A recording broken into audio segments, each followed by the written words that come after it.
नमस्कार दोस्तों, आज हम करेंगे कक्षा 10वीं की अभ्यास प्रश्न पत्र 4। इसके क्वेश्चन करेंगे हम 1 से 16 तक छोटे क्वेश्चन करेंगे। और इसके केस स्टडी क्वेश्चन 17, 18, 19, 20 हम कर चुके हैं। आप हमारे प्लेलिस्ट में जाकर वीडियो देख सकते हैं। मैथ्स की प्लेलिस्ट 10th की। 1:16 में पहला क्वेश्चन आपके पास है। एक घड़ी की मिनट की सुई 5 सेंटीमीटर लंबी है। मिनट की सुई द्वारा प्रातः 6 बजे से 6:35 तक बुहार किए गए त्रिज्यखंड का कोण ज्ञात करना है। यानी कि मिनट की सुई 6 बजे से लेकर 6:35 तक कितनी डिग्री का कोण बनाएगी, ये निकालना है। तो यहाँ पे देखिए दोस्तों, हम क्या करेंगे, पहले एक वृत्त बना लेते हैं।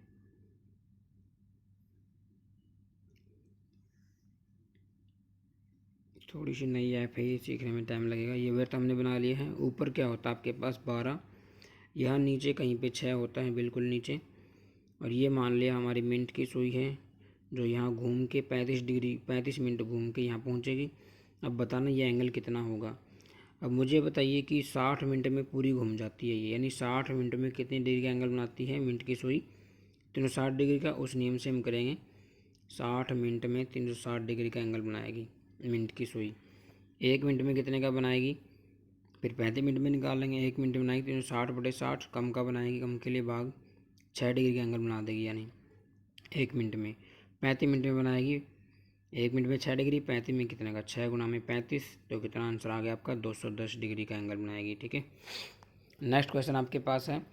एक द्विघात बहुपद लिखिए जिसके शून्यकों का योग कितना हो 4 और गुणनफल कितना हो -8। अब आप जानते हो कि हमारे पास एक फॉर्मूला होता है कि x square minus alpha plus beta into में एक्स आएगा यहाँ पे plus alpha beta. Alpha plus beta हमारे पास क्या दिया हुआ है, शून्यों का योग। अल्फ़ा बीटा हमारे पास दिया हुआ है 4 है, -4 नहीं है। अल्फ़ा बीटा दिया हुआ है आपके पास -8, तो वैल्यू रख दो इसमें। X square minus alpha plus beta +4 था ये, इंटू में एक्स आएगा वहाँ पे फॉर्मूले में भी कर लेना, प्लस अल्फ़ा बीटा कितना है -8, तो एक्स स्क्वायर माइनस का 4x माइनस का 8 आपका वो द्विघात बहुपद आ जाएगा। दूसरा तरीका भी है इसका। दूसरा तरीका शून्यों का योग और गुणनफल का सूत्र जो हमारे पास होता है उससे भी आप कर सकते हो। आपकी बुक में उसी से दिया हुआ है।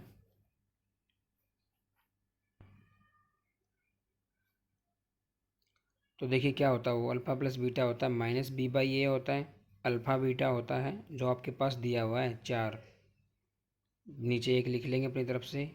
कंपैरिजन कर लो, a की वैल्यू 1 आ गई, b की -4 आ गई। ऐसे ही अल्फ़ा बीटा होता है c/a जो दिया हुआ है -8, तो -8/1 कर लेंगे।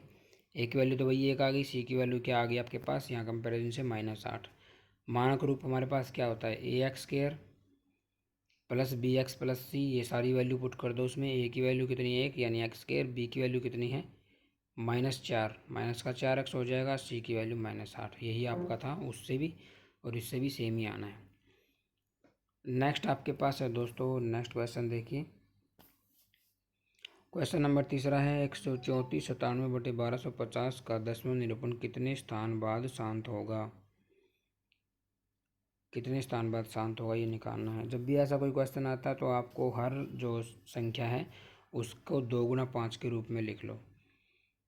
1250 को अब हम क्या करेंगे, 2 गुना 5 के रूप में लिखेंगे, यानी 125 गुना में क्या लिख सकते हैं इसको 10, और 10 को लिख सकते हैं हम 2 गुना 5।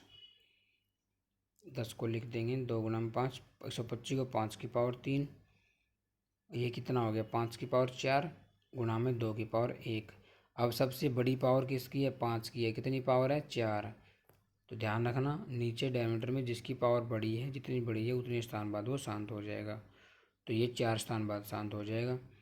इसके विपरीत अगर ऐसे आ जाता नीचे हमारे पास, देखिए 5 की पावर 4, 2 की पावर 7 आ जाता, तो किसकी पावर बड़ी है 2 की, 7 है।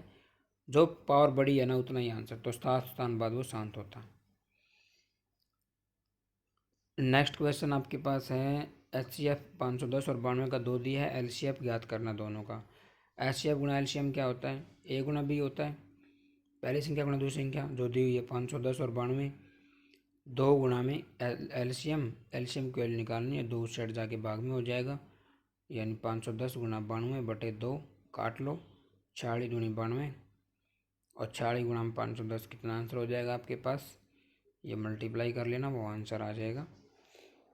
तो ऐसे क्वेश्चनों में आपको कम से कम 70 लिख के आपको स्टार्ट करना है क्वेश्चन, ताकि एक आधा नंबर आपको मिल जाए। 23,460 आपका आंसर हो जाएगा। क्वेश्चन नंबर आपके पास आ गया है 4। क्वेश्चन नंबर 4 को आप पढ़ लो इतने।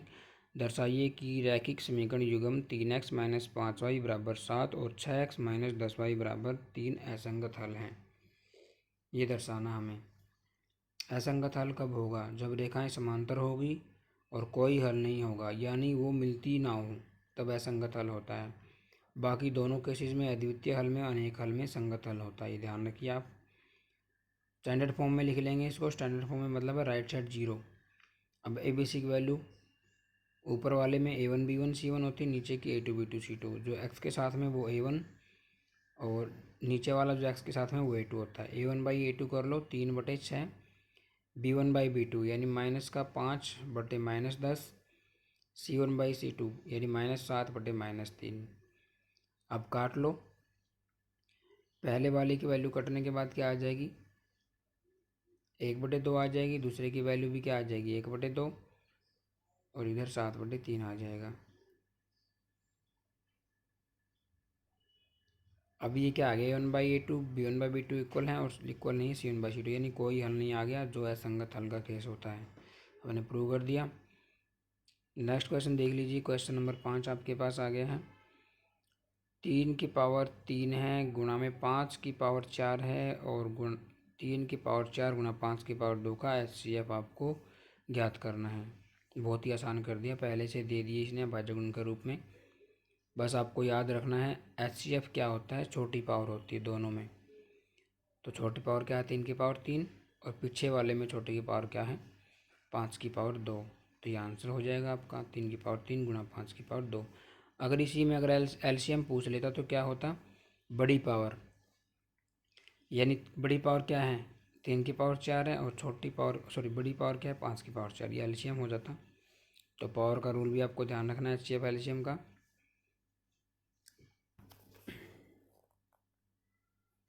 नेक्स्ट क्वेश्चन देखिए आप। पाइथागोरस प्रमेय का कथन लिखना है। अब कथन लिखना आ गया तो कम से कम आपको छठा क्वेश्चन है। पहले 21 सेंटीमीटर त्रिज्या वाले वृत्त के त्रिज्याखंड का क्षेत्रफल ज्ञात करना जिसका कोण दिया हो 60 डिग्री। तो एंगल कितना? 60 डिग्री। ये बना दिया। त्रिज्या 21 सेंटीमीटर है। सूत्र क्या होता है? θ/360 इंटू पाई आर स्क्वायर। पाई की वैल्यू 22 से 7 लेते हैं हम। θ/360 इंटू में 22 से 7 इंटू में आर स्क्वायर। कितनी वैल्यू आर की? 21 गुणा 21। बहुत ही आसान है। थीटा की वैल्यू कितनी है? थीटा की वैल्यू 60 डिग्री है। ये थीटा होता है आपका। 60/360 गुणा में 22/7 गुणा में 21 गुणा में 21। कट गया, 3 आ गया। इधर 6 पे कट गया, 3 दूनी फिर 6, 2 पे 11, 11 गुणा 21 आ गया, जो आपके पास आ जाएगा। गुणा कर लेना, 231 सेंटीमीटर स्क्वायर आ जाएगा। क्षेत्रफल सेंटीमीटर स्क्वायर में होता है। और आप नेक्स्ट क्वेश्चन देख लीजिए। क्वेश्चन नंबर आ गया आपके पास 7वां। पाइथागोरस प्रमेय का कथन लिखना है। कथन कैसे लिखोगे? पहले त्रिभुज बना लो, फिर इजी हो जाएगा लिखना। एक समकोण त्रिभुज बना लो। ये होगी आपके समकोण त्रिभुज ABC। पाइथागोरस कथन क्या कहता है? जो कर्ण का वर्ग है समकोण त्रिभुज में, ये कथन होता है। कर्ण नहीं, समकोण त्रिभुज आएगा। समकोण त्रिभुज में कर्ण का वर्ग अन्य शेष भुजाओं के वर्गों के योग के बराबर होता है। कर्ण का वर्ग अन्य दोनों भुजाओं के वर्गों के योग के बराबर होता है। ठीक है, ये लिख देता हूँ मैं एक बार, ये आ जाएगा। यहाँ पे क्या कहने का मतलब कि जो AC का वर्ग है वो AB का वर्ग और पर BC के वर्ग के बराबर होगा। ठीक है, ये होता है। नेक्स्ट क्वेश्चन आपके पास है। यदि दो समरूप त्रिभुजों की संगत भुजाओं का अनुपात इसी का अथवा संगत भुजाओं का अनुपात 2:3 है तो उनकी ऊंचाइयों का अनुपात क्या होगा? तो उनकी ऊंचाइयाँ भी सेम अनुपात में होती है। 2:3 उत्तर हो जाएगा। 8वां क्वेश्चन देख लीजिए। 945 को अभाज्य गुण के रूप में व्यक्त करना है। बहुत ही आसान है। 945 लिखो ऊपर देखिए। पहले छोटी संख्या से भाग देते हैं। 2 से भाग नहीं जा रही है, 3 से दे दो, 3 से भाग चली जाएगी। 3 से भाग कर दो, 2 से नहीं जाएगी ये। 3 तिया 9, 3 एकम 3, 3 बचे 15, फिर 3 पे 3 एकम 3, 3 जो 3 बचे 15, फिर कितने जाएगी 3 पे 35, फिर 5 पे 5 सत्ता 35, फिर 7 पे 7 एकम 7। तो क्या आ जाएगा भाज्य गुणनखंड निष्क्रिय 3 गुणा में 3 गुणा में 3 गुणा में 5 गुणा में 7। ये आपका आंसर हो जाएगा। बहुत ही आसान है। और नेक्स्ट क्वेश्चन देखिए, क्वेश्चन नंबर 9। मैं अथवा में दोनों क्वेश्चन करवा रहा हूँ आपको पेपर में जो अच्छा लगता है, ईजी लगता है, उसी क्वेश्चन को कीजिए आप। यदि एक वृत्त का क्षेत्रफल 16 सेंटीमीटर है, इसकी परिधि ज्ञात करनी है। वृत्त की परिधि क्या होती है पहले बताइए, सूत्र उसका 2πr होती है। ये सूत्र आप याद रख लो सारे। क्षेत्रफल क्या होता है πr²। ठीक है, देखिए कैसे यूज होगा ये। हमें आर परिधि निकालनी तो आर चाहिएगा, πr²। क्षेत्रफल पहले से दिया हुआ है 616 है, रख दो। पाई की वैल्यू रख दो 22/7। r² किसके इक्वल 616 के, तो r² किसके इक्वल हो जाएगा, जो गुणा में था उस साइड जाके भाग में हो जाएगा, फिर पलट जाएगा, यानी कितना आ जाएगा 616 गुणा 7/22। ये बेसिक रूल है, ध्यान रखो आप। भिन्न उस साइड जाके क्या हो जाती है, पलट जाती है। 28 पे कट गया, 28 गुणा में 7 कितना होता है, r² 196 होता है। तो r की वैल्यू क्या हो जाएगी, जो स्केयर उस साइड जाके वर्गमूल हो जाएगा। 196 का वर्गमूल क्या होता है 14। तो r की वैल्यू आ गई, परिधि निकाल लो 2π। r की वैल्यू रख दो यहाँ पे, 7 दूनी 14, पाई दूनी 44 दूनी 88 आपका सेंटीमीटर आपका आंसर हो जाएगा। ठीक है, बहुत ही आसान था।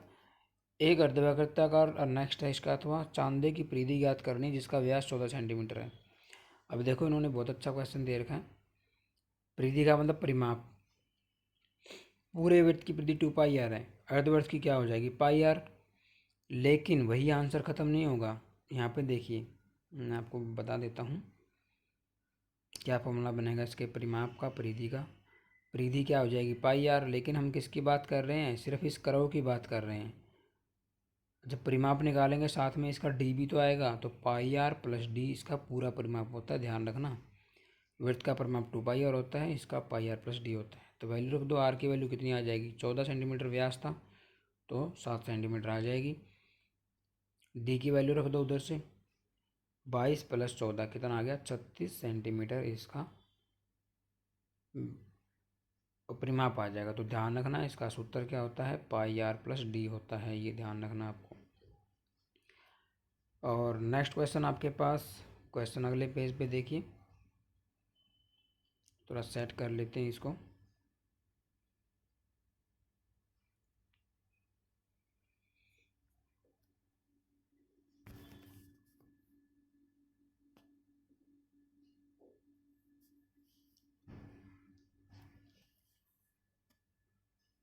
सेट होने में टाइम लेता, नया सॉफ्टवेयर है। यहाँ पे देखिए क्या दिया हुआ है, एक सर्वेक्षण बिंदु ए के पाद से, पाद होता है तलहटी यानी बॉटम, टावर की दूरी ज्ञात करना चाहता है और एंगल ए को कितना दिया हुआ है 1/2 के रूप में मापता है। यदि टावर की ऊंचाई 30 मीटर है जैसे कि आकृति में दिखाया गया, तो बिंदु ए से टावर के पाद की दूरी क्या होगी। यानी आपको क्या निकालना है, ए और बी के बीच की दूरी निकालनी है, यानी ए बी निकालना है आपको। तो लगा दो फॉर्मूला, ए बी क्या होता है, टेंजेंट ए 1/2 दिया हुआ है ना, यहाँ से आ जाएगा। टेंजेंट ए निकाल लो इस त्रिभुज में। टेंजेंट ए क्या होगा, लंब बटे आधार। लंब क्या है यहाँ पे बी सी, तो लंब बटे आधार होता है, जो लंब क्या दिया हुआ है B C. B C by क्या हो जाएगा ए बी, वैल्यू रख दो सभी की। टेंजेंट ए की 1/2 रख दो, ठीक है। बी सी की वैल्यू रख दो 30। ए बी हमें निकालना ही है, क्रॉस मल्टीप्लाई कर लो, ए बी गुणा की मल्टीप्लाई ए बी हो जाएगा, और उधर 30 गुणा 2 कितना हो जाएगा 60। तो ए बी की वैल्यू कितनी आ गई दोस्तों 60 मीटर, उत्तर हो गया। आंकड़ों का माध्य और भूलक ज्ञात करना है। माध्य दिया हुआ 12, भूलक दिया हुआ 24। माध्य ज्ञात करना है। एक हमारे पास इनके बीच में संबंध होता है कि भूलक किसके बराबर होता है, 3 गुणा माध्यक -2 माध्य के इक्वल होता है। तो भूलक की वैल्यू रख दो यहाँ पे 24, और 3 गुणा माध्यक तो निकालना ही है, -2 माध्य की वैल्यू रख दो 12, 24 और 3 माध्य, माध्य को x मान लिया मैंने, 12 दूनी 24, 24 इस साइड ले आएंगे, 24 प्लस का हो जाएगा 3x, 3x बराबर 48, x बराबर 48/3, यानी कि 16 आपका आंसर हो जाएगा। ठीक है दोस्तों, इस समय को याद रखना आपको अच्छे से, इस संबंध को आप याद रखना, कई बार ये भी पेपर पूछा जा सकता है ब्लैंक स्पेस में। नेक्स्ट क्वेश्चन आपके पास है क्वेश्चन नंबर 12। किसी वृत्त पर 80 डिग्री के कोण पर झुकी हुई स्पर्श रेखाओं की रचना करनी है। इसके लिए केंद्र पर उस वृत्त की त्रिज्याओं को के मध्य कितने माप के कोण की रचना करनी होगी। बहुत ही अच्छा क्वेश्चन है, सिंपल है, बेसिक है। ये मान लेते हैं त्रिज्याएं हैं, 2 त्रिज्याएं होगी, इन पे बनी हुई है स्पर्श रेखाएं 2, ये स्पर्श रेखाएं होगी, इनके बीच में एंगल 80 डिग्री है। आपको ये वाला एंगल बताना कितना होगा। ठीक है, ये 90 डिग्री हो गया, क्यों? क्योंकि त्रिज्या जो स्पर्श रेखा पर लंब होती है ये हमेशा 90 रहेंगे। तो 2 तो 90 हो गए, 90 90 180 हो गए। पूरा 360 का होता है चतुर्भुज, तो 360 में से 180 घटा दो, आमने सामने कोणों का योग कितना बचा? 180। तो यानी x प्लस 80 डिग्री दोनों का योग क्या होगा? 180 डिग्री होगा। ध्यान रखना आप, x की वैल्यू क्या आ जाएगी? 180 डिग्री माइनस 80 डिग्री, यानी 100 डिग्री आपकी x की वैल्यू हो जाएगी दोस्तों। ठीक है, तो हमेशा ध्यान रखना आमने सामने का कोणों का योग कितना, हमेशा इनका 180 होता है। दूसरा एक दिया और दूसरा निकालना, 180 में से माइनस कर दो। 13वां क्वेश्चन है, दो चर के रैखिक समीकरण युग्म का ग्राफ समांतर रेखा हो जाता है या क्या यह संगत हल है, असंगत हल है? बहुत ही अच्छे क्वेश्चन दे रखे हैं, बिल्कुल बेसिक। देखिए, समांतर रेखाएं हैं तो मिलेंगी नहीं, मिलेंगी नहीं हो तो कोई हल नहीं होगा, और कोई हल नहीं का केस क्या होता है? असंगत हल होता है। संगत हल कहाँ होता है? जब अद्वितीय हल होगा या अनेक हल होंगे तभी संगत हल होता है, अदरवाइज असंगत हल। Next question, 2x plus 3y बराबर 4 के लिए y को x के पदों में व्यक्त करना है, मतलब y की वैल्यू निकालनी है। तो निकाल लो, y की वैल्यू क्या आ जाएगी? बहुत ही ईजी है, 4 माइनस 2x/3। या दूसरा तरीका है, अगर x को y के पदों में व्यक्त करना हो तो यानी x की वैल्यू निकालनी है, तो x को लेफ्ट साइड अकेला छोड़ना है। 4 माइनस 3y, x की वैल्यू 4 माइनस 3y/2, ऐसी वैल्यू निकालनी है। तो आप पहले भी निकालते आए हो। अगला है, एक कमलदान में 3 लाल पेन 4 नीले पेन है। एक पेन यादृच्छिक होता है, इच्छा अनुसार निकाला जाता है, नीले रंग आने की प्रायिकता क्या होगी? जब भी प्रायिकता निकालनी है, पूरी प्रायिकता में एक ही सूत्र आपका, अनुकूल परिणाम बटे कुल परिणाम। अनुकूल परिणाम, प्रायिकता का सूत्र क्या होता है? दोबारा लिख देता हूँ, अनुकूल परिणाम बटे कुल परिणाम। अनुकूल परिणाम का मतलब है जो पूछ रहा है, अब नीले रंग आने की प्रायिकता निकालनी, तो ये अनुकूल परिणाम हो गए। ठीक है,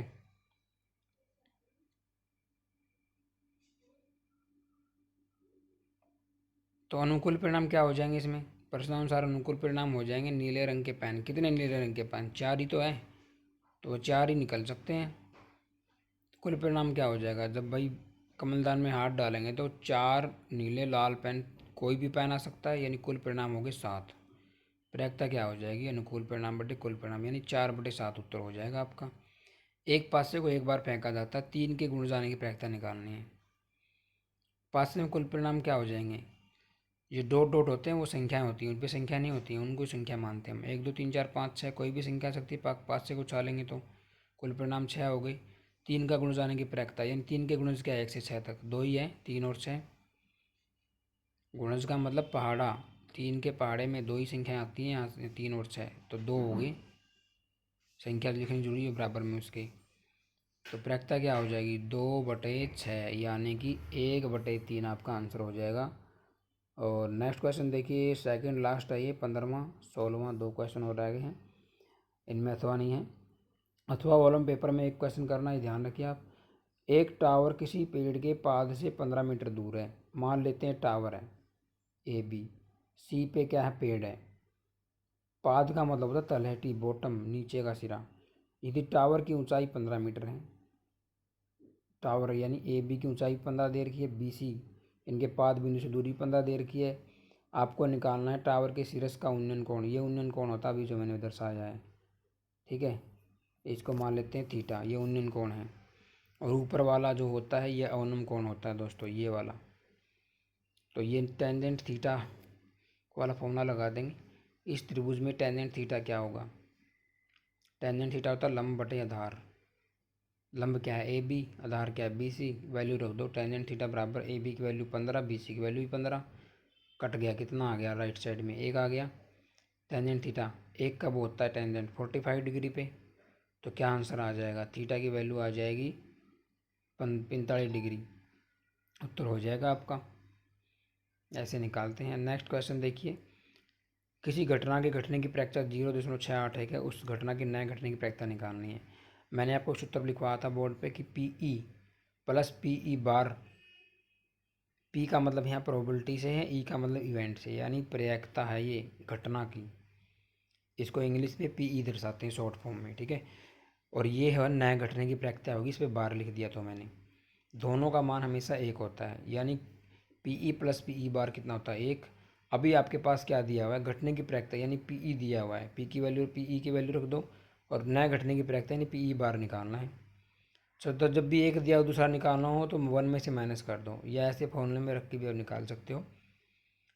तो दशमलव है तो जो 3 जीरो लगा देंगे, 0.68 घटा दो, 10 में से गया 9, 9 में से 8 गया 1, 9 में से 6 गया 3, 0.319 आपका उत्तर हो जाएगा, ठीक है। नए घटने की प्रायिकता इन दोनों का सम कर लेना, वो भी एक ही आना है। तो आज की वीडियो में इतना ही, मिलते हैं अगली वीडियो में। नए सैम्पल पेपर के 1 से 16 छोटे क्वेश्चन लेकर आएंगे, तब तक के लिए हमारे साथ बने रहें। Thanks for watching, bye bye friends.